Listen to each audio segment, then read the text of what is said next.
ስለ ኢየሱስ ፍቅር ታላቅነት አስባችሁ ታውቃላችሁ?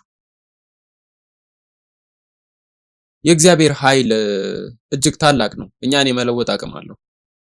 እግዚአብሔር በህይወታችን ለውጦችን ሲያደርግ አስተውላችሁ ታውቃላችሁ?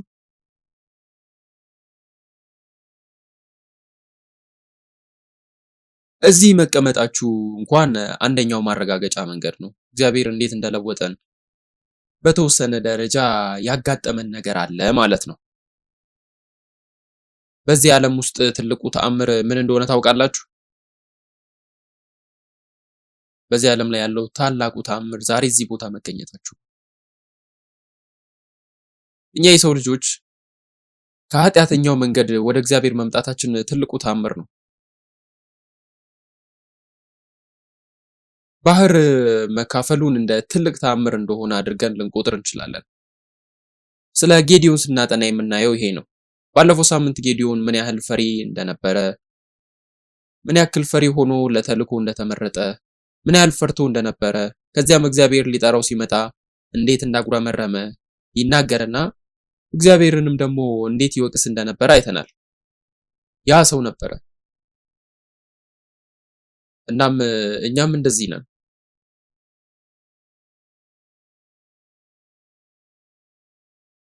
ዛሬንም ጨምሮ ባሳለፍነው ጥናታችን ሁሉ ራሳችንን ከነዚህ ሁሉ ጋር እያዛመድን መመልከት እንደቻለን ተስፋ አደርጋለሁ። ያ እኮ የኛ አካል ነው። ከነገሮች ጋር መጫወት፣ ነገሮችን መመልከት፣ ስለ ነገሮች ከአመለካከታችን ተነስተን ሐሳቦችን መስጠት እንወዳለን። ዛሬ ከጸሎት በኋላ በቆሙ መዘሙራን መዝሙር በእውነቱ ተባርኬያለሁ። ጌዲዮን በእግዚአብሔር እጅ ሲወሰድ እግዚአብሔር አንተ እስራኤልን ከወታደሮች እጅ እንድታድን እፈልጋለሁ፣ ካንተ ጋር እሆናለሁ አለ።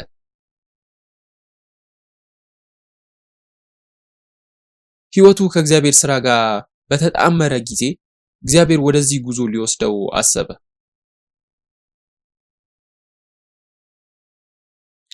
ይሄም ነገር የጌዲዮን ልብ ተለውጦ ፈሪ ከነበረበት ወደ ታላቅነት የመጣበትን አጋጣሚ ያሳየናል።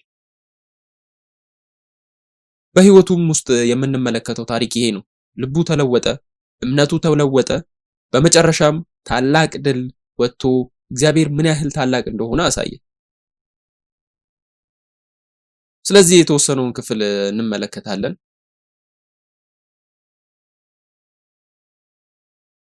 የጌዲዮንን ታሪክ ገና አልጨረስነውም። ነገር ግን እንደ ድራማ በተለያዩ ትዕይንቶች እንመለከታለን። ስለዚህ የመጀመሪያው ትዕይንት ጌዲዮን የፈተነበት መንገድ ነው። ዛሬ ትንሽ እንመለከታለን። ባለፈው ሳምንት እዚህ ብትሆኑ ኖሮ እንዴት እንደጨረስኩት ታስታውሳላችሁ። የተለያዩ ጥያቄዎችን ጠይቄ ነበር የጨረስኩት። ስለዚህ በመጀመሪያ እግዚአብሔር ጠራው። እግዚአብሔር ወደ ጌዲዮን መጣ። ወይም የእግዚአብሔር መልአክ ወደ ጌዲዮን መጥቶ ምን እያደረክ ነው እያለ ጌዲዮንን መነጋገር ጀመረ።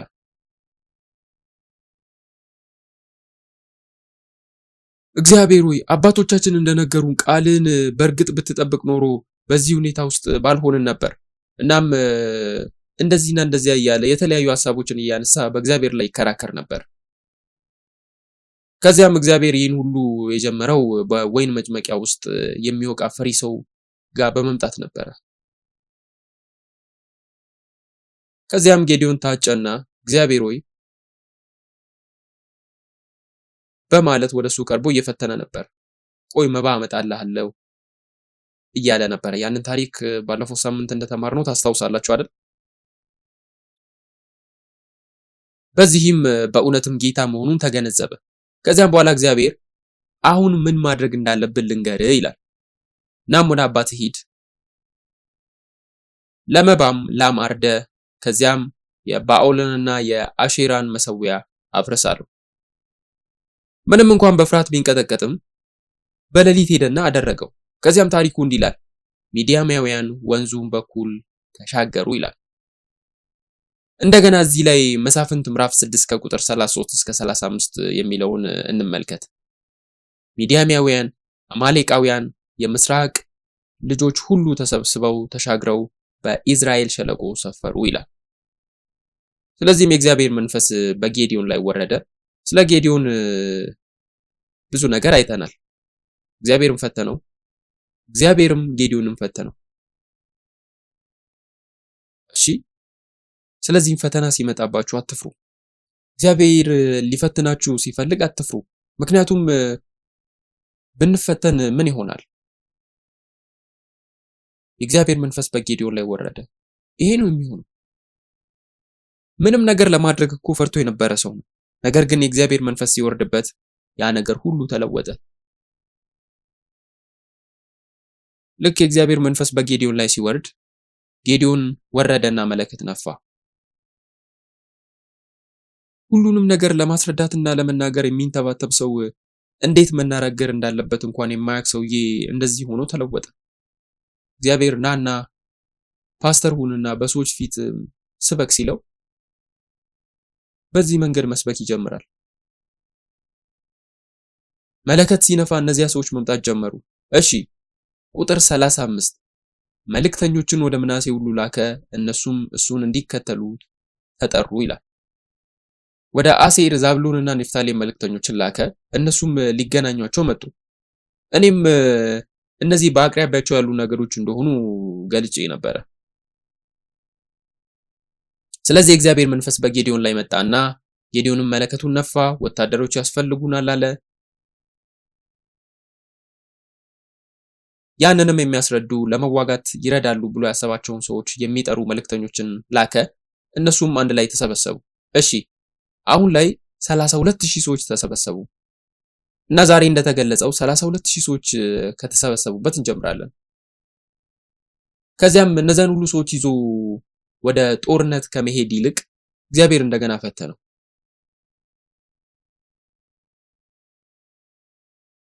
ባሳለፍነው ሳምንት ይህንን ሐሳብ እየገለጽኩ ነበረ ያቆምኩት።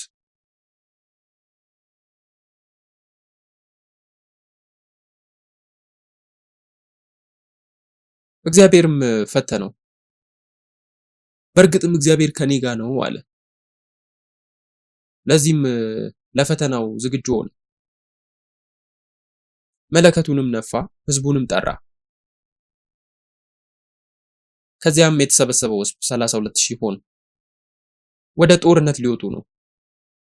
ከዚያም ጌዲዮን አንድ ጊዜ ቆይ አለ። መጀመሪያ መፈተን አለብኝ አለ። ትእዛዙ ትርጉም የለውም አይደል? ይሄን ያደረገው ለምንድን ነው? መሳፍንት ምዕራፍ 6 ከቁጥር 36 እስከ 40 ላይ ጌዲዮን እግዚአብሔርን እስራኤልን በእኔ ታድናለህ አለው። እግዚአብሔርም አስቀድሞ እንዲህ አላለም። ግን ጌዲዮን በጣም ፈሪ ነበር። ታውቃላችሁ፣ መጀመሪያ ፈሪ ነበር፣ ተደብቆ ነበረ። ምን ያክል ዝርዝር ነገሮችን እንደሚጠይቅና ስሜታዊ እንደነበረም አይተናል። በሁሉም ነገር ጠንቃቃ ለመሆን ይሞክራል። ይህንንም ሁሉንም ዝርዝር ነገር በመጠየቅ አረጋግጧል። በአውድማው ላይ የሱፍ ጠጉር አኖራለሁ፣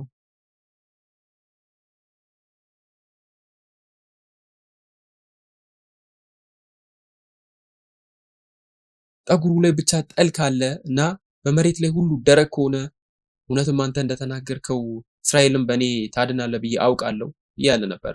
ታዲያ ምን እየሆነ ነው? የበግ ጠጉር አኖራለሁ። እሺ፣ የበግ ጠጉር፣ የሱፍ ዘለላ ሌሊቱን ሙሉ ውጭ ላይ ያስቀምጣለሁ። በማግስቱ ጠዋት ደግሞ የበግ ጠጉሩ በጤዛ ቢረጥብም መሬቱ ደረቅ ከሆነ አምናለሁ አለ። ይህ እንዴት ሊሆን ይችላል?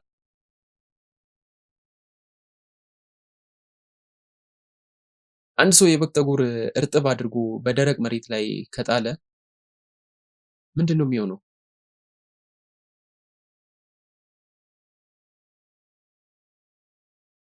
ካልደረቀ በስተቀር በማግስቱ እንደዛ ይሆናል?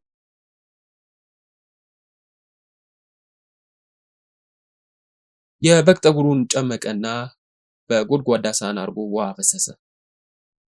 ውሃም ጎድጓዳ ሳህኑን ሞላው። ከዚያ ጌዲዮን ቁጥር 39 ላይ ጌዲዮንም እግዚአብሔርን እኔ ይህን አንድ ጊዜ ስናገር አትቆጣኝ፣ እኔ ይህን አንድ ጊዜ በጠጉር እባክህ ልፈትን፣ አሁንም በጠጉር ብቻ ላይ ደረቅ ይሁን፣ በምድሩም ሁሉ ላይ ጠል ይሁን አለው።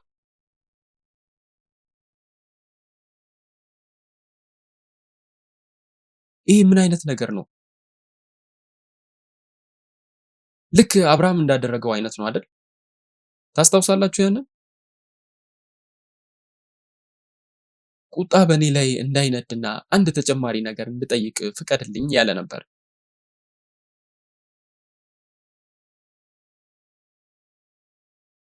ምናልባትም አንዱን ፀጉር ወስዶ መሬት ላይ ጥሎ እያሰበ ሊሆን ይችላል። ከዚያ በፊት በነበረው ምሽት ላይ ጤዛ አልነበረም። ስለዚህ በተቃራኒው ምን ማለት እንችላለን? ይሄ የማይቻል ነው። ምናልባትም አንድ ሰው መሬቱን አጠጥቶና ደረቅ የበግ ጠጉር አድርጎበት ይሆናል።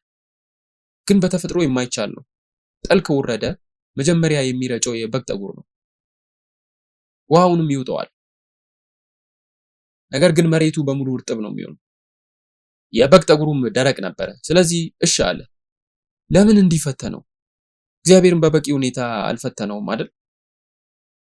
ከእግዚአብሔርም ይበቃኛል ብሎ የሚያስበው ማረጋገጫ አላገኘም አይደል? አንዳንድ ጊዜ እኛም እንዲሁ አናደርግም ብላችሁ ታስባላችሁ? ይሄ እግዚአብሔር ፈቃድ እንደሆነ እናውቃለን። ከዚያም መልሰን እግዚአብሔር በእርግጥም ያንተ ፈቃድ ነው ብለን እንቆማለን። ይህንን መቼ ነው የምናደርገው? መታዘዝ የማንፈልግ ከሆነ ወይም ደግሞ አንዳንድ ጊዜ ስንፈራም ሊሆን ይችላል።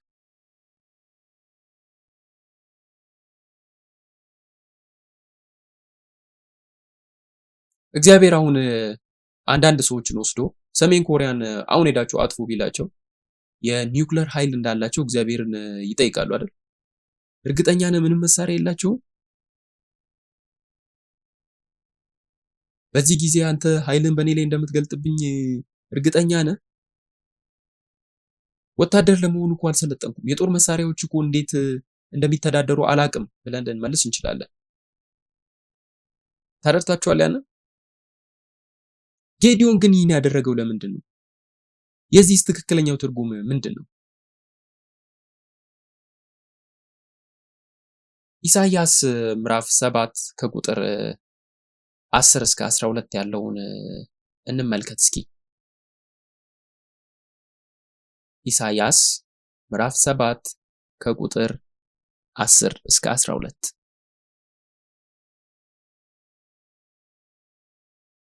እሺ እግዚአብሔርም ደግሞ አካዝን እንዲህ ብሎ ተናገረው፣ ከጥልቁ ወይም ከከፍታው ቢሆን ከአምላክህ ከእግዚአብሔር ምልክትን ለምን።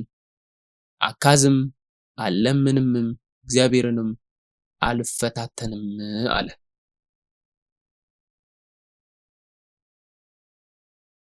አይታችኋል?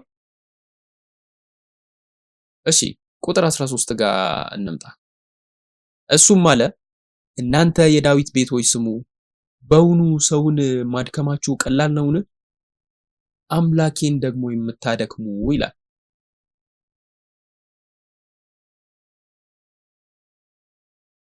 እዚህስ ምን እየሆነ ነው? ኢሳይያስ እግዚአብሔር አካዝን ጠየቀው፣ ልትፈትነኝ ትፈልጋለህን ብሎ ጠየቀው። አካዝም አልፈትንም አለ። ጥሩ ነገር ይመስላል አይደል? መጽሐፍ ቅዱስ እግዚአብሔርን አትፈታተነው ይላል። ነገር ግን እግዚአብሔር ባለመፈተን አሳዝኜሃለሁ ሊል ይችላል። በመሰረቱ የሚናገረው ይሄንን ነው። እግዚአብሔርን መፈተን መናገር ፈልጋችሁ የምታውቁበት ጊዜ አለ። እሱ ግን እኔ አልፈትንም ይላል። እግዚአብሔርን አልፈትንም ሲል በእግዚአብሔር ሙሉ በሙሉ ስለሚያምን ነው። እዚህ ላይ የሆነ ያለውን ወደ ጦርነት ከመሄዳችን በፊት መፈተን ፈተና እንዳልሆነ መረዳት ነው። ምክንያቱም ስለማናምን ነው። ለመጨረሻ ጊዜ እግዚአብሔርን መጠየቅ እንፈልጋለን። እግዚአብሔር ከኛ ጋር ነው አይደለም? በረከት ከኛ ጋር ነው ከኛ ጋር አይደለም ያለ።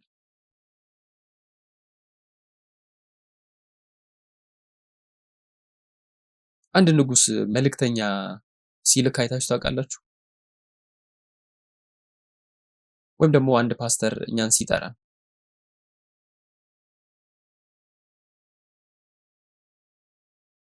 እኔን ለምሳሌ ለ2 ሳምንት ወደ ሲንጋፖር ሄደህ እንድታጠናና እንድትመለስ እፈልጋለሁ ይለኝ የነበረ ሰው ነበር። ምንድነው የምንለው? እሺ እንላለን። ከዚያም ሄደን በረራውን እናስይዛለን። የመጽሐፍ ቅዱስ ጥናት ደብተራችንን እናዘጋጃለን። የምንሄድበትን ቀን ደግሞ ይነግረናል። ተዘጋጅተን ዝግጅታችንን ሁሉ ጨርሰን እንጠብቃለን። ከዚያም እንሄዳለን። ከመሄዳችን በፊት ማድረግ ያለብን የመጨረሻው ነገር ምንድነው? ወደሱ ተመልሰን ለመሄድ ዝግጁ ነኝ እንላለን። ባርከንና ሸኘን፣ ጸልይልን እንላለን። ከዚያም ይጸልይልናል። የመጨረሻውን ነገርም ይለን ነበር። የሲንጋፖር ቤተክርስቲያን አሁንም እንዲህ አይነት ስራ ያስፈልጋታል።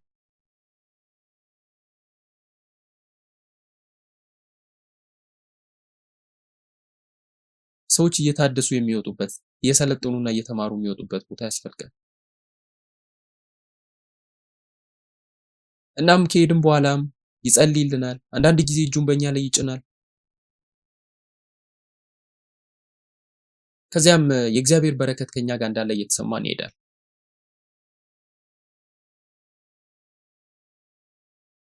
ምንም እንኳን እዚያ በነበርኩበት ሰዓት ለማስተማር ብቁ እንዳልሆንኩ ወይም ደግሞ እዚያ ለመማርም በቦታው ለመሳተፍም ዝግጁ እንዳልነበርኩ ይሰማኝ ነበረ። ጸሎቴን ግን እጸልይ ነበር። የእግዚአብሔር በረከትም ከኔ ጋር ነበረ። ስለዚህ መቀጠል እንደምችል ይሰማኛል። እንዲህ አይነት ነገር ነው። እግዚአብሔር በዳዊትም በዚህ መንገድ ተደስቷል። ምክንያቱም ወደ ጦር ሊወጣ ባለ ቁጥር ሁሉ ያንን እያደረገ ነበር የሚወጣው።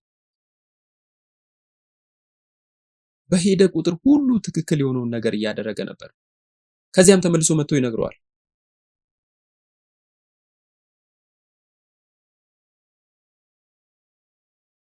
በእምነት ህይወታችን ውስጥ እግዚአብሔር በህይወታችን ውስጥ የሚያስፈልገን ትልቁ እንደሆነ እንድናምን ልባችንን እግዚአብሔር ይክፈት። ስለዚህ አንድ ነገር ባደረግን ቁጥር ማድረግ ያለብን ይሄንን ነው። ወደ እግዚአብሔር ተመልሰን ወደሱ እግር ስር መመለስ፣ እግዚአብሔርን መፈተን ሳይሆን እግዚአብሔር በእኛ ላይ አትቆጣ፣ መንገድህን አሳየኝ እያልን መማጸን ነው ያለብን። ዛሬ እስኪ እኔ እናንተን ልጠይቃችሁ መጥቻለሁ። ሌላ ስራ ከመጀመሬ በፊት ያለውን የእናንተን ሀሳብ ልመልከት። ስራ ከመጀመራችሁ በፊት ጠይቃችሁ ታውቃላችሁ? ያ ስራ ከተጠናቀቀ በኋላ ወይም ደግሞ ካለቀ በኋላ ወደ እግዚአብሔር ትመለሳላችሁ? እግዚአብሔር ሆይ ተመልሼ መጥቻለሁ፣ ያደረግኩት ይህንንና ያንን ነው፣ እናም በዚህ በኩል ክብርን እንድትቀበል ጸልያለሁ ብለን እናውቃለን። ስለዚህ በቀኑ መጀመሪያና በቀኑ መጨረሻ ላይ ከእግዚአብሔር ጋር እየተነጋገርን ለእግዚአብሔር እንደ ሪፖርት እናደርጋለን። ነገር ግን አንድ ሰው ወደ አንድ ቦታ ቢልከን በሰላም እንሄዳለን እንበል። ከዚያም ምንም ሪፖርት ባናደርግ ብቻችንን እንሄዳለን። ከዚያም ተመልሰን እንመጣለን። ሪፖርት አናደርግም። ምን ብሎ ነው የሚያስበው? ሊጨነቅ ይችላል አይደል? እዚህም ተመሳሳይ ነገር ነው። በማንኛውም የህብረተሰብ ክፍል፣ በማንኛውም ኩባንያ ውስጥ፣ ወታደራዊ ድርጅት ውስጥም ይመስለኛል ሪፖርት ትልቁን ቦታ ይዛል። ነገር ግን እግዚአብሔር እዚህ ጋር ከጌዲዮን ጋር በሚያደርገው ነገር በጥርጣሬ አይደለም ያደረገው። ከእግዚአብሔር ጋር የሚሰራውን ስራ እያስተካከለ ነበር። ይሄ ፕሮጀክት ነው። ይሄ የማይቻል ነው፣ ግን የሚቻል እናድርገው እያለ ነው። እግዚአብሔር አምላኬ በልቤ ያንን ደህንነት ስጠኝ፣ ያንን ጥንካሬ ስጠኝ፣ ከኔ ጋር እንደምትሆን አንድ ተጨማሪ ማረጋገጫ ስጠኝ። ያ ነበረ።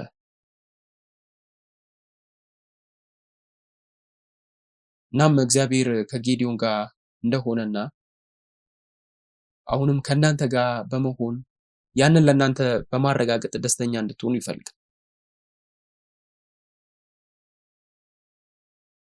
አሁንም ጌዲዮን በእግዚአብሔር እየታመነ መሆኑን እያሳየ ነው። ለራሱ ብቻ እያሰበ የነበረው ሰው በእግዚአብሔር ላይ እያጉረመረመ ለሁሉም ሁኔታ እግዚአብሔርን የሚወቅስ የነበረ ሰው፣ ፈሪም የነበረ ሰው ይሄንን ተልእኮ እና የውጊያው የፊት ለፊት ተሰላፊ ሆኖ ለመምራት ዝግጁ ሆነ። እናም በእግዚአብሔር ይተማመናል፣ በእግዚአብሔርም ይመካል። እግዚአብሔር ይረዳኛል እያለ ነው። ምክንያቱም 32 ሺህ ሰዎች ነበሩ። ስለዚህ ይህ ወደ ሁለተኛው ትዕይንት ያሸጋግረናል።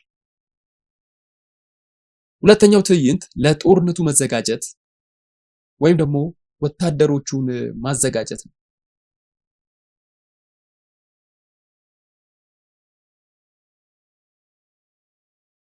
በእግዚአብሔር ስራ መሳተፍ ቀላል ነው ወይስ ከባድ ነው? ቀላል አይደለም አይደል? ከእግዚአብሔር ጋር መሳተፍ፣ የእግዚአብሔርን ስራ መስራት፣ በንግድ ስራ ቢሆንም የእግዚአብሔር አጋር መሆን ቀላል አይደለም። ለምን? እሱ ስራውን በዓለም አቀፍ ደረጃ ስለሚያከናውን ትልቅ ነገር ነው የሚያደርገው። ለሱ ሁሉም ነገር ይቻላል። እኛ በጣም ትንሾች ነን። ሁሉም ነገር የሚቻለን አይደለም። ስለዚህ ከሱ ደረጃ ጋር መጣጣምና የሱን ፍጥነት መከተል እና ነገሮቹን በሱ ሚዛን ማድረግ፣ እግሮቻችንን ዘርግተን የሱን መንገድ ብቻ መከተል ነው ያለብን። ይህም ደግሞ ቀላል አይደለም። ጌዲዮን ከእግዚአብሔር ጋር ሲሰራ መታገስ ነበረበት።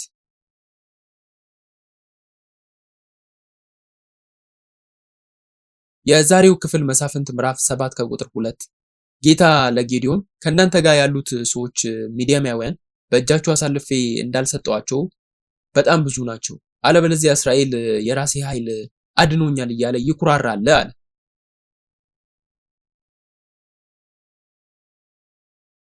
እግዚአብሔር ብዙ ናቸው ይላል።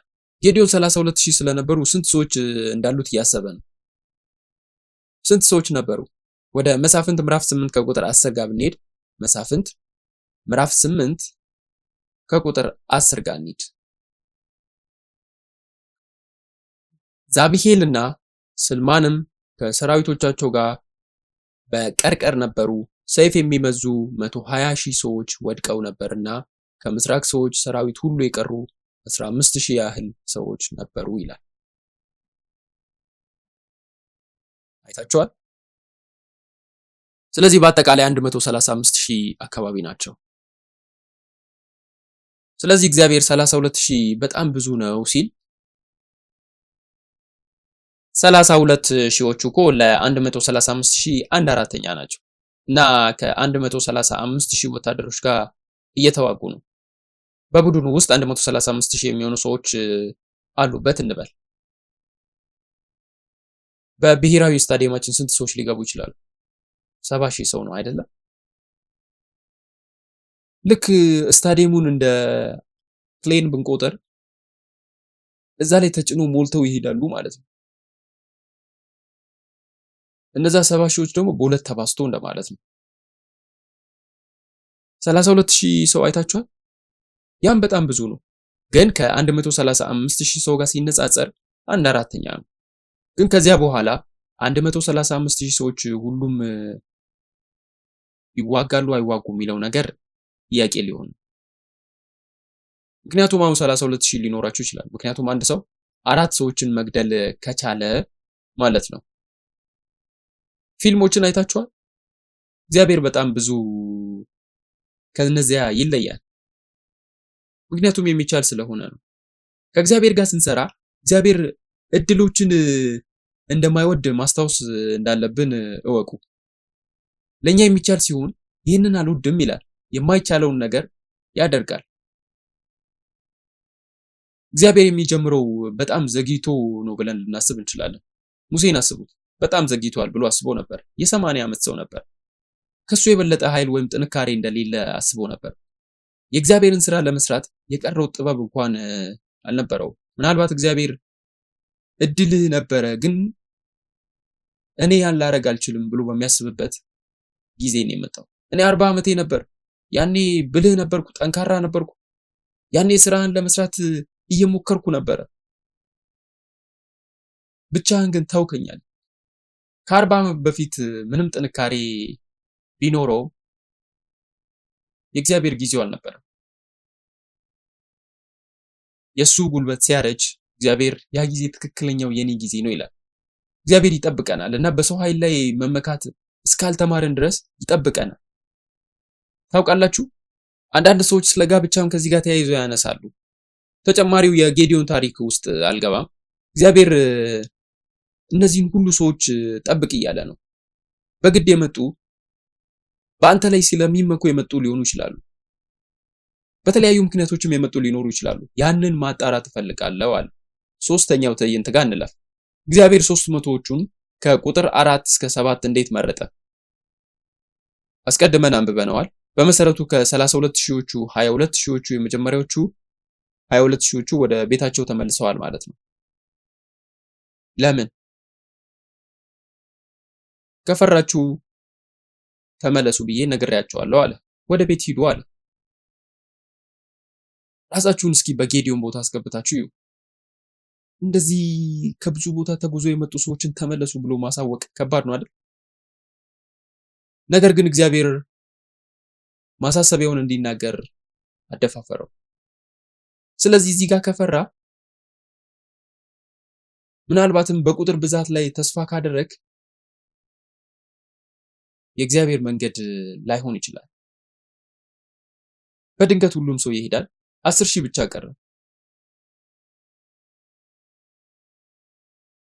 አሁን የቀረው ስንት ነው? 135 ሺህ ሰው ከ10 ሺህ ሰው ጋር ሲነጻጸር አንድ 13ኛ ነው አይደል? ስለዚህ አሁን እያንዳንዱ ሰው 13 ሰው መግደል አለበት።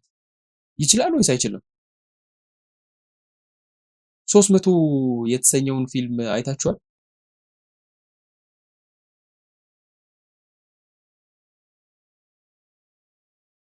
የስፖርታኖች ፊልም ነው።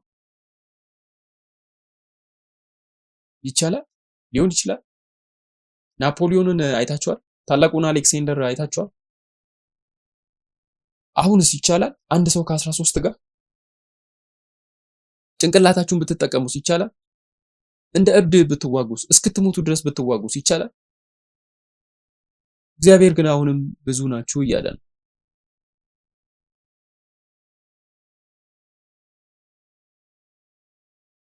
እግዚአብሔር ሆይ ይሄ እኮ በጣም ለኛ ከአእምሯችን በላይ ነው። አንድ ሰው ለ13 ሰው እያልን ስንጨነቅ እግዚአብሔር አሁንም ብዙ ናችሁ ይላል።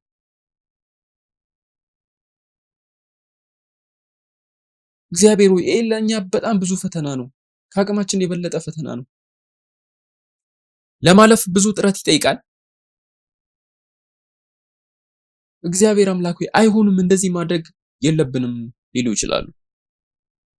እግዚአብሔርም እንዲህ አላቸው፣ ወደ ውሃ ውሰዳቸውና ይህን ፈተና አድርግ አለ። 300 ሰዎች በጉልበታቸው ተንበረከኩ፣ ወይም ደግሞ ያልተንበረከኩትን በእጃቸው መጠጣት ይችላሉ ብለህ ፈትን አለ። እንደዚህ ነበር ያደረገው። ሌሎቹ 9700 ሰዎች ተንበርክከው በአፋቸው ውሃ ጠጡ። ስለዚህ እዚህ ጋር ምን ተማራችሁ? ልዩነቱ ምንድን ነው? በሰንበት ትምህርት ቤት እየተማርኩ እነዚህ ሰዎች ለጦርነት ዝግጁ መሆናቸውን አይቼ ነበረ። ንቁ ነበሩ። ጭንቅላታቸውን ዝቅ አድርገው ጠላት ሲመጣ አያዩም ማለት ነው።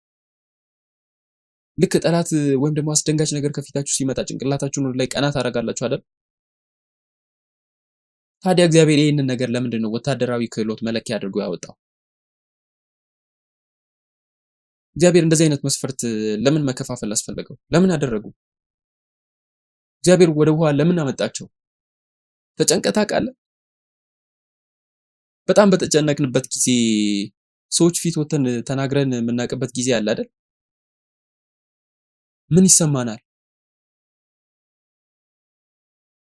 ከመንቀጥቀጥና ከላብ ውጪ ሌላ ሰውነታችን የሚሰማ ስሜት ምንድን ነው? ድንጋጤም አለብን አይደል? እነዚህ ሰዎች ወደ ውሃ ሲወርዱ ስለ አስተሳሰባቸው ማሰብ አለብን። ልክ እንደ ውሾች እየተንፏቀቁ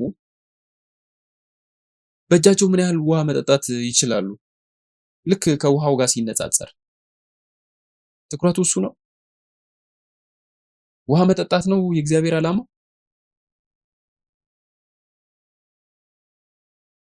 ትሸነፋለህ ወይ? ለአካላዊ ፍላጎቶች ትገዛለህ ወይ? የሚለውን እያየ ነበር።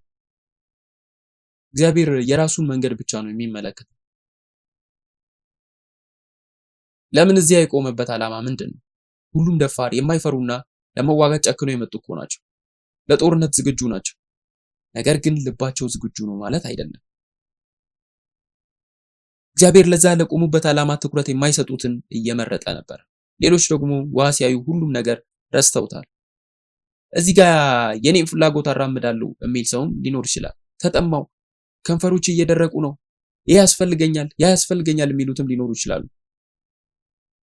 ያስፈልጋል የሚባሉ ነገሮችን እየፈለጉ ያሉ ሰዎች እግዚአብሔር ምን እንዲያደርጉ እንዳዘዛቸው ከሚያስታውሱ ሰዎች ጋር ሲነጻጸሩ ትንሽ ሆኑ። 300 ብቻ ቀሩ። ስለዚህ ሶስት የሰዎች ክፍሎች ነበሩ። የፈሩ ሰዎች፣ በቂ ዝግጁና ደፋር እንደሆኑ የሚሰማቸው ሰዎች ግን ዓላማቸውና አመለካከታቸው እዚያ የሌለ እና ሶስተኛው 300ዎቹ። እነዚህ ሶስቱ ሰዎች ልክ መጽሐፍ ቅዱስ ውስጥ እንዳለው ሶስት የሁሉም ነገሮች መለኪያ ናቸው። የኖህ መርከብ፣ የማደሪያው ድንኳን፣ ኢየሱስ በጌቴሰማኒ አትክልት ስፍራ ሲጸልይ እንኳን እንደዚህ ነው ያለው። ከተራራው በታች 8 ደቀ መዛሙርት ነበሩ። ሶስቱም መጡ። ከዚያም ኢየሱስ ለመጸለይ ሄደ። 3 ክፍልፋዮች አይታችኋል። 3 ደረጃዎች አሉ። እኛ ከየትኛው ቡድን ነን? እኛ ከየትኛው ቡድን የምንሆን ይመስላችኋል?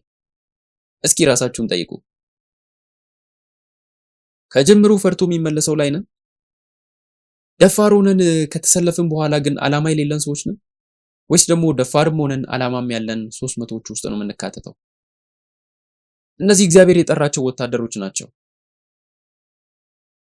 እግዚአብሔር የጠራቸው ወታደሮች እንደሆናችሁ ታምናላችሁ? እኔ ወታደር አይደለሁም፣ ለመዋጋት አልመጣሁም ልትሉ ትችላላችሁ። ይቅርታ ለዚህ ቃላት። እነዚህን ወታደሮች ጌዲዮን ሲጠራ እነሱ ሙያቸው ወታደር አልነበረም። በሙያ ወታደር የነበረ ማንም አልነበረም። ወታደር ለመሆንም አልሰለጠኑም። ሌሎች ስሮችን እየሰሩ ነበሩ። ገበሬዎች ነበሩ፣ ነጋዴዎች ነበሩ፣ እንዲሁም ሌሎች በወቅቱ ይሰራሉ ተብሎ የሚታሰቡትን ሁሉ የሚሰሩ ነበሩ። ነገር ግን የጦርነቱ ጊዜ ነው። ለመዋጋት ተጠርተዋል። አሁን የመንፈሳዊ ውጊያ ጊዜ ነው እና እግዚአብሔር ለአንድ ነገር ጠርቷል። ይህ ውጊያ በዛሬው ጊዜ ምን ማለት ነው? ይህ ውጊያ የእግዚአብሔርን ስራ መስራት ነው።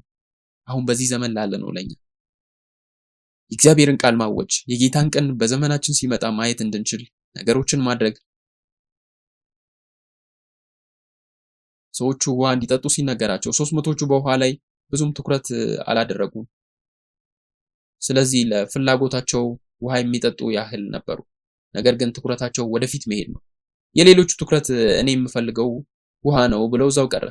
ትንሽ መንገድ ወይም እድል ሲኖር ወደ ሰብአዊ አስተሳሰቦች፣ ወደ ሰብአዊ ፍላጎቶች እንመለሳለን እና በዚያ መንገድ ለምን እንደምንሄድ እንረሳለን። ትንሽ ችግር ሲፈጠር ትንሽ የሆነ ነገሮች ያስፈልጉናል ብለን ስናስብ በዚያ ሰዓት ወደዚያ አቅጣጫ ለምን እንደምንሄድ እንረሳለን። የእግዚአብሔርን ዓላማም እንጥላለን። አልፎ አልፎ ደግሞ እንቆማለን። ምን እያደረግኩ ነው ብለን እንጠይቃለን። የመንፈሳዊ ህይወታችንስ ምንድን ነው? እንገረማለን። ነገር ግን 300ዎቹ ግልጽ የሆነ ትኩረት ያላቸው ናቸው። ነገሮችን በራሳቸው መንገድ ሳይሆን እንዲሄዱ ከታዘዙበት አንጻር ብቻ ነው የሚመለከቱት። የሚበሳጩ ወይም ጨለምተኞች አይደሉም። ተጠምተዋል፣ ፍላጎት አላቸው። ነገር ግን ከፍላጎታቸው በላይ ዓላማን ያስቀድማሉ። የእግዚአብሔር አጋሮች ለመሆን እዚህ እኛም መተናል። አንዳንድ ጊዜ ለውሃ እንቆማለን። በቂ ውሃ በማይኖርበት ጊዜም እናማርራለን። ያ ውሃ የምለው ነገር ገንዘብ ሊሆን ይችላል። ተረድታችሁኛል ብዬ አስባለሁ። ያ ውሃ የትም ቦታ ሄዶ ውሃ ነው ማለት አይደለም። ምንም ነገር ሊሆን ይችላል። ነገር ግን ወደፊት እንድንሄድ የሚያስፈልገን ነገር ሁሉ ሊሆን ይችላል። ነገር ግን በዚያ ነገር እንጣበቃለን እና እግዚአብሔር ሆይ ከእንግዲህ በኋላ ውሃ የለም፣ በቂ ውሃም የለም እንላለን። እግዚአብሔር አይ ውሃ ልስጥ፣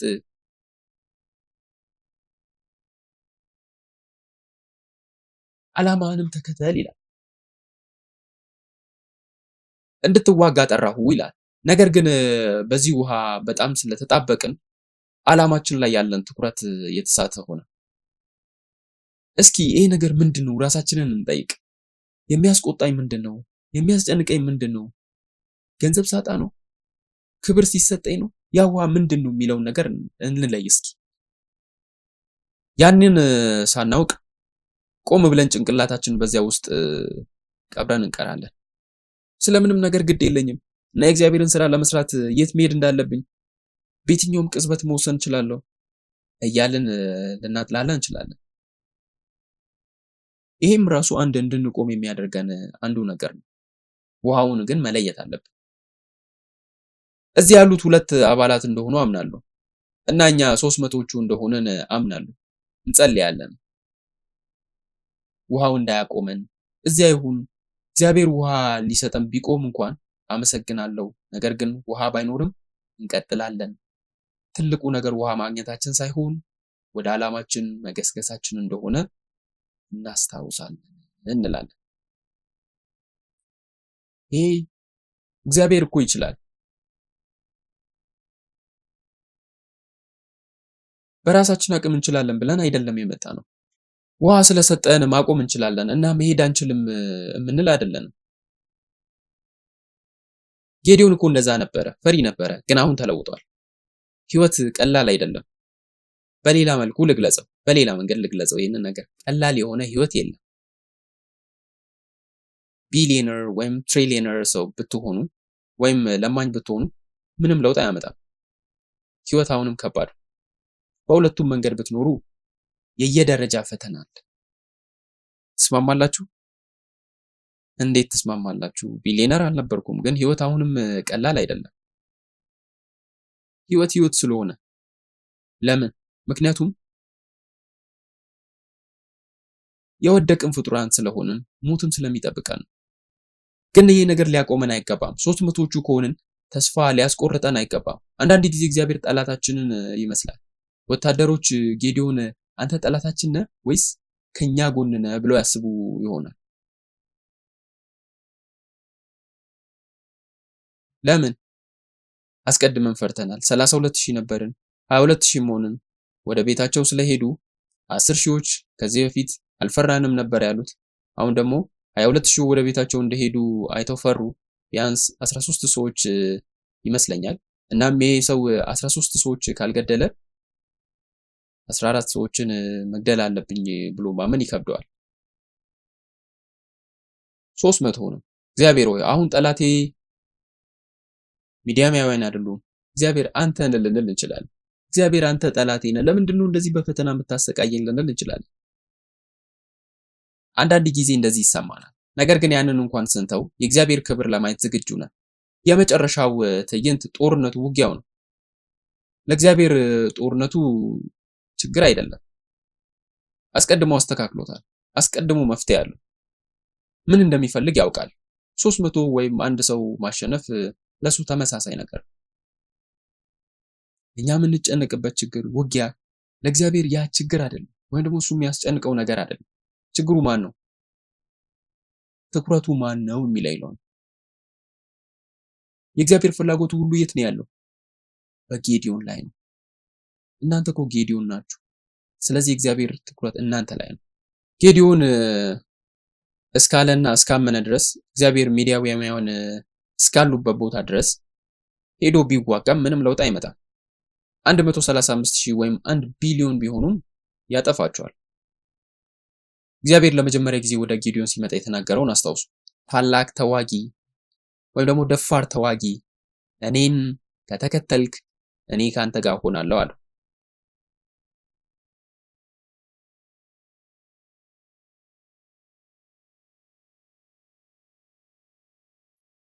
ይህንን በደንብ ማስተዋል አለብን። አንዳንድ ጊዜ ሚዲያማውያን እንደምናጠፋ ማጥፋት ያሉብን ነገሮች አሉ። ስለዚህ አያስፈልገን። በእግዚአብሔር የሚያምን ሰው ብቻውን በቂ ነው። እግዚአብሔር የሚፈልገው እናንተን ነው። የሚታመን ሰው ብቻ ነው የሚፈልገው። ስለዚህ ለእግዚአብሔር ጦርነቱ ችግሩ አይደለም። እግዚአብሔር በእነዚህ ጦርነቶች ላይ ብዙ ጥቅሶችን አያወጣም። ለሱ በጣም ቀላል ነው። ማሳየት የሚፈልገው መሳፍንት ምዕራፍ 7 ከቁጥር 9 ላይ መሳፍንት ምዕራፍ 7 ከቁጥር 9 ላይ አሁን በዚያው ሌሊት እግዚአብሔር በሰፈሩት ላይ ውረድ አለው፣ በእጅ አሳልፌ ሰጥቻቸዋለሁና እግዚአብሔርም ከሱ ጋር እያጽናናው ነበረ፣ በእጅ አሳልፌ እንደሰጠው። ነገር ግን ጌዲዮን የሰው አካል ያለው ሰው ነውና እነሆ በዚች ምድር ላይ የሚኖር ሰው ነው። እንደ ጌዲዮን እዚያ እንዳለ መገመት ትችላላችሁ። 300 ሰዎች አሉ እና 135,000 ሰዎች ለመዋጋት ከፊት ለፊት እየመጡ ነው። በእርግጥ የማይቻል ይመስላል አይደል? በዚያ ሌሊት እግዚአብሔርን መከተል እንደምንችል ማሰብ እንችላለን።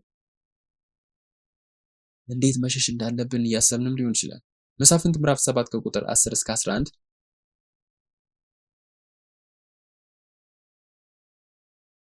መሳፍንት ምዕራፍ 7 ከቁጥር 10 እንደዚህ ይላል። አንተ ለመውረድ ብትፈራ አንተ ከሎሌ ከፉራ ጋር ወደ ሰፈሩ ውረድ፣ የሚናገሩትን ትሰማለህ። ከዚያም በኋላ ወደ ሰፈሩ ትወርድ ዘንድ እጅ ትበረታለች አለው። እሱና ሎሌው ፉራ በሰፈሩ ዳርቻ ወደ ነበሩ ሰልፈኞች ወረዱ።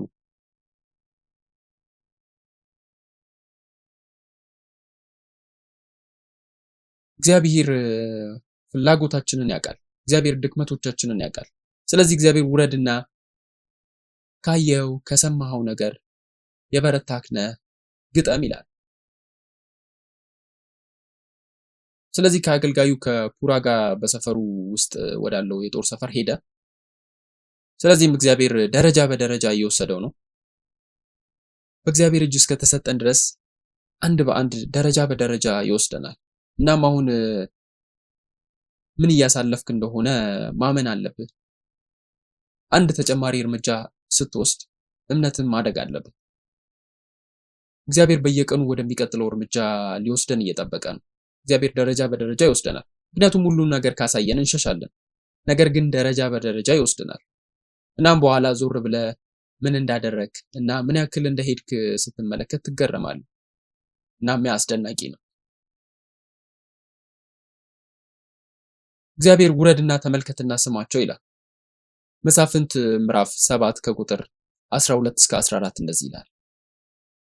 ብዛታቸውም እንዳንበጣ የሆነ ሚዲያማውያን፣ አማሌቃውያን፣ የምስራቅም ሰዎች ሁሉ በሸለቆ ውስጥ ሰፍረው ነበር። የግመሎቻቸውም ብዛት ቁጥር እንደሌለው በባህር ዳር እንዳለ አሸዋ ነበር። ጌዲዮንም በደረሰ ጊዜ አንድ ሰው ሕልም ለባልንጀራው ሲያጫውት እነሆ ሕልም አለው፣ እነሆም አንዲት የገብስ እንጎቻ ወደ ሚዲያም ሰፈር ተንከባላ ወረደች፣ ወደ ድንኳኑም ደርሳ እስኪወድቅ ድረስ መታቸው፣ ገለበጠችውም፣ ድንኳኑም ተጋደመ ይል ነበረ።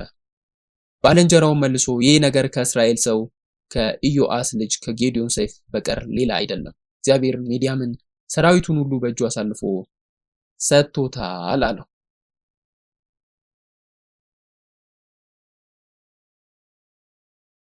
ስለዚህ እግዚአብሔር ወርዶ እንዲያ እየነገረው ነበረ። ፍርሃታችንን ጸጥ አድርገን መውረድ አለብን። እግዚአብሔር በጌዲዮን አይኖች አንድ ነገር አደረገ። ይህ ማለት እግዚአብሔር የእምነቱን ማጣሪያ በጌዲዮን አይኖች ውስጥ አስቀምጧል። ጌዲዮንም እግዚአብሔር የሚያየውን እንዲያይ ያስችለው ነበር። እዚያ ሰዎች ወታደሮችን ሲያዩ ወድቀዋል። ዝቅተኛም እንደሆኑ ተሰምቷቸዋል።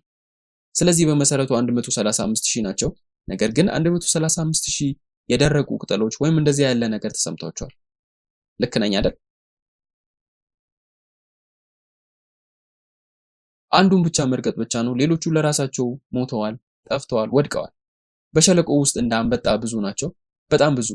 ነገር ግን በኋላ እንደወደቁ ያሳያል። ግመሎቻቸውም ቁጥር የሌላቸው ነበሩ፣ እንደ ባህር ዳርቻ አሸዋ ብዙ ነበሩ። ጌዲዮን በመጣ ጊዜ አንድ ሰው ለጓደኛው ህልም የነገረው ነበረ። እሱም እነሆ ህልም አይቻለሁ፣ የገብስ ዳቦ ወደ ሚዲያም ሰፈር እየወረደ ነበር አለ። ይህ 135,000 ወታደር ሰፈርና የገብስ ዳቦ እየተንከባለለ ነው አለ። ታዲያ ይህን ሰምተህ እንዴት ትፈራለህ? ወደ ሚዲያም ሰፈር ገባ፣ ወደ ድንኳኑም ደረሰ፣ ወደቀ፣ ድንኳኑም ጠፍጣፋ እስኪሆን ድረስ ቆመ። ጓደኛውም የእስራኤል ሰው ኢዮአስ ልጅ የጌዲዮን ሰይፍ ብቻ ነው አለ። እግዚአብሔር የሚዲያማውያንን ሰፈር ሁሉ በእጁ አሳልፎ ሰጠው። ጌዲዮንም ተመልሶ እሺ ዝግጁ ነን እንሂድ አለ። እናንተ አሁን በዚህ ቦታ ጌዲዮን ብትሆኑ ምን ይሰማችኋል? ከ135,000 ሰዎች ውስጥ 2 ሰዎችን አይታችኋል። ይህም እውነት አይደለም። ይህም ያየው ሰው ህልም ማመን ትችላላችሁ? በጓደኛውም እዛው ተተረጎመ። ማረጋገጫና ማበረታቻን አገኘ። የገብስ ዳቦ እስማማለሁ፣ የሰው ልጅ መጥፎ ህልም ሊያልም ይችላል፣ ግን በህልም በኩል ደግሞ መልእክትም ሊቀበል ይችላል። ትርጓሜው ብቻ ነው ትክክል የሚሆነው። ነገር ግን እግዚአብሔር በጌዲዮን አይኖችና ጆሮዎች ውስጥ እየሰራ ነው። ይሄ እግዚአብሔር ድምጽ በእነሱ በኩል እየተናገረ ነው። እነዚህ ሰዎች ስለ ጌዲዮን የሰሙት ይሄ ነው። ቀድሞውን ፈርተው ነበረ። ይሄ ጌዲዮንም አስቀድሞ እንደፈሩ እያሳየ ነበረ። እግዚአብሔር ጌዲዮንን ሲፈትን የባኦላንና የአሼራን መሰዊያ እንዲያፈርስ ሲነግረው ስሙ ሲታወጅ ከዚያ ጊዜ ጀምሮ ታዋቂና ተመላኪ የነበረው ባኦልና አሼራን ያጠፋ ዘንድ ነው። ስሙም ጠፍቷል። በዚህም ምክንያት አለ እግዚአብሔር እየፈተነ ያለ ይመስል ነበር። ነገር ግን እግዚአብሔር ጠላቶችን ለማስፈራራት ይጠቀምበታል። እግዚአብሔርን ያንን ያደረገበት ምክንያት ለዓላማው ሲል ነው። ጌዲዮን የባኦላን መሰዊያ ሲያፈርስ ስሙን መቼ እንደሚያውቁት አያውቅም ነበር። የባኦላና አሼራን ስላጠፋ ብቻ ፈሩ። የጌዲዮን እምነት ሲለወጥና እግዚአብሔርን በስራ ላይ ሲለማመድ ማየት እንችላለን። እግዚአብሔር የሚሰራው በዚህ መንገድ ነው እና እንደ መደምደሚያ እምነቱ የሚያድግ ብቻ ሳይሆን ኢየሱስ ክርስቶስን የሚያሳይ ህይወትም ነበረው። ፈሪ ጌዲዮን የኢየሱስ ክርስቶስ ምሳሌ ሆነ። ይሄ ገብስ ዳቦ እውነተኛው ዳቦ ማን ነው? ዮሐንስ ምዕራፍ 6 ከቁጥር 51 ላይ ኢየሱስ ከሰማይ የወረደ ሕያው እንጀራ እኔ ነኝ ይላል። ከሰማይ እንደወረደ የገብስ ዳቦ ነው። ማንም ከዚህ እንጀራ ቢበላ ለዘላለም ይኖራል ይላል። ነገር ግን ማንም ይህን እንጀራ ካልበላ ከዘላለም ህይወት ጋር ምንም ግንኙነት የለውም ይላል። ኢየሱስ ከሰማይ የተገለጠው ወደዚህ ዓለም በመገልበጥ የተንከባለለው የእውነተኛው እንጀራ ምሳሌ ነው። ወደዚህኛው ዓለም የመጣ የእውነተኛ እንጀራ ምሳሌ። ያንን እንጀራ ጌዲዮን ከዚህ ጋር እያይዞ ተርጉሞታል። ለዚህ ነው በኋላ ላይ ለጌታ እና ለጌዲዮን የሚሉት። ጌዲዮንን አጉልቶ ለማሳየት ሳይሆን ጌታ ከሱ ጋር ለመሆን የሚያሳይ ምሳሌ እንደሆነ በምልክት እየነገረው ነው። አንዳንድ ጊዜ እግዚአብሔር እየፈተነን ያለ ይመስላል። አንዳንድ ጊዜ እግዚአብሔር የማይቻለውን እንድናደርግ የሚያስገድደንም ይመስላል። ነገር ግን ደረጃ በደረጃ መከተል ከቻለን እግዚአብሔር መለከት የሚነፋ መልእክተኛ ያደርገናል። ያ የማይቻለውን የሚያደርግ ክፉን የሚያጠፋ ተዋጊ ያደርገናል። እግዚአብሔር የኢየሱስ ክርስቶስን መልእክት ለሰው ሁሉ በሱ በኩል አደረሰ። እግዚአብሔርም ለዚህ ዓላማ እኛን ይጠቀማል። ይሄ ሊሆን እንደሚችል እናምናለን። ምክንያቱም ጌዲዮን ፈሪ ነበር፣ ልክ እንደኛ ፈሪ ሰው ነበር። እግዚአብሔር ግን ያንን እምነቱን አሳደገ። እኛ ፍጹማን አይደለንም። አሁንም እንኳን እየተጋደልን ነው። ነገር ግን በእጁ ውስጥ ካለን ድረስ እርግጠኞች መሆን እንችላለን። ስለዚህ በእጁ ውስጥ እንድንሆንና እግዚአብሔር እንዲረዳን እና ወደ እድገት እንዲመራን እንጸልያለን። እንጸልይ። ውድ የሰማይ አባት ሆይ ልክ እንደ ጌዲዮን ነን። የእምነታችን ህይወት ፈሪ ሊሆን ይችላል። አንዳንድ ጊዜ የምናምነውን ነገር ራሱ አናቅም፣ እንደሰራንም አናስተውልም። ራሳችንን እንወቅሳለን ወይም ደግሞ ሌሎችን እንወቅሳለን። ነገር ግን አባት ሆይ ጌዲዮንን በእጅ በነበረበት ጊዜ ታላቅ ተዋጊ ሆኖ እንደወጣ የኢየሱስ ክርስቶስ ምሳሌ እንደሆነ በመጨረሻው ዘመን መለከት የሚነፉ የምስራቹን የሚያበስሩ እንድታደርገን እንጸልያለን። አባት ሆይ በፍጹም እንዳትለቀን እንጸልያለን። በእጅ ውስጥ መሆናችን ለኛ ጥሩ ነው። ስለዚህ ሁሌም ያዘን እንላለን። በህይወታችን ውስጥ እንኳን ወደ ሌላና ወደ ታች የሚወዛወዝ ነገር ቢኖር እንኳን እግዚአብሔር አምላክ ሆይ ከኛ እንዲቆረጥ እንጸልያለን። በአንተ እንድንታመን እርዳን እና በዚህም እምነት እንድንጸና እርዳን። እናም አንድ ጊዜ ወደ ኋላ መለስ ብለን ስናስብ በእኛ ምክንያት ብዙ ነፍሳት እንደሚድኑ የምናምን ስለተጠቀምከን ብለን የምናመሰግን አድርገን። ስለዚህ ከአንተ ጋር የተጓዝንበት ጉዞ ሁሉ ማየት የምንችልበት ቀን እንዲመጣ እርዳን። እናም አባት ሆይ ክብርህን እንደምትቀበል እናምናለን። ስለ ጸጋ ስለ ቃል ከልብ እናመሰግናለን። በአመስጋኝነት ልባችን ይህን መስዋዕት ወደ አንተ ማንሳት እንፈልጋለን። አባት ሆይ እባክህን ተቀበለን። ለዓላማ ተጠቀመን። ስምህ ይክበር። በጌታችን በኢየሱስ ክርስቶስ ስም በእነዚህ ሁሉ ነገሮች በምስጋና እንጸልያለን። አሜን።